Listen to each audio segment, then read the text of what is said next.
I liked mathematics in school, but I always thought I don't want to study just mathematics. And then I read about computer science and I thought, yeah, this is what I want to do. It really appealed to me, like this was something I found attractive. It was never my ultimate goal to become a professor. I just wanted to do nice things and do, really, it's the research, solving the questions, that's what gives me a kick.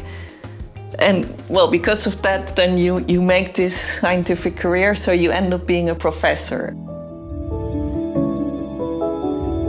I'm Marieke Huisman. I am a professor in software reliability at the University of Twente. You can't see software. Software is really, it's invisible, but it's actually the engine that makes a lot of things work. And so that's why it's actually very crucial that it's there and that it works properly.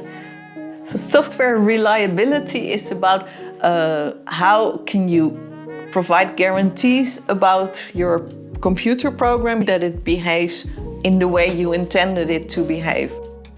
When people write a program, they add some comments usually where they sort of say, well, this part that I'm coding here, it should do this. And what we do is if you write those comments in a particular format, in a format that can be understood by a tool, then we develop techniques that can help you to check, does the program indeed do what the programmer thinks the program does. So the example I often give is with traffic lights. And there's a very simple property that if the traffic light for one road is green, then for the road that is crossing, the traffic light should be red. So with the kind of things that, kind of techniques that we are developing, you would be able to check that that is indeed a property that is satisfied, that throughout whatever your program is doing, that the two lights of the crossing roads will never be green at the same time. The traffic light might be used in a much bigger environment. There might be a decision to have a green wave, or there might be extra traffic lights for pedestrians or bicycles, and then they invent that bicycles should get green light faster if it rains. And so there are all these things the changes they want to make to the software.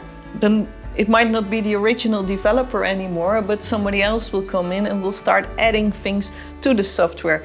And maybe the original developer wrote code while making certain assumptions.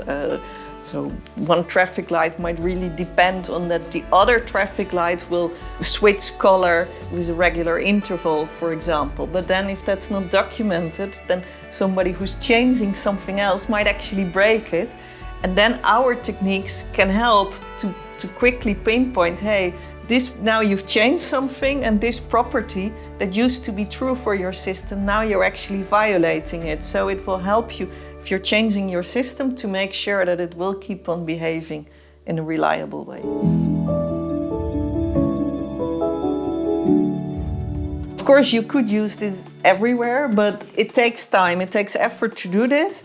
So that's why it has to pay off, the extra effort that you put in. But if you think about safety critical, like the traffic light or software running in a car or in a plane or in an aircraft, all these things, there it's really important that it really works correct. But if you run a game on your phone and there's a bug in it and it crashes, you think, okay, that was a lousy game, but you just remove it from your phone. We work with Technolution on the correctness of tunnel control software. In Paris, there's a metro without a driver. The software for that was developed by formal verification. And we work with the eScience Center on how we can improve the performance and preserve correctness of simulation software for other researchers.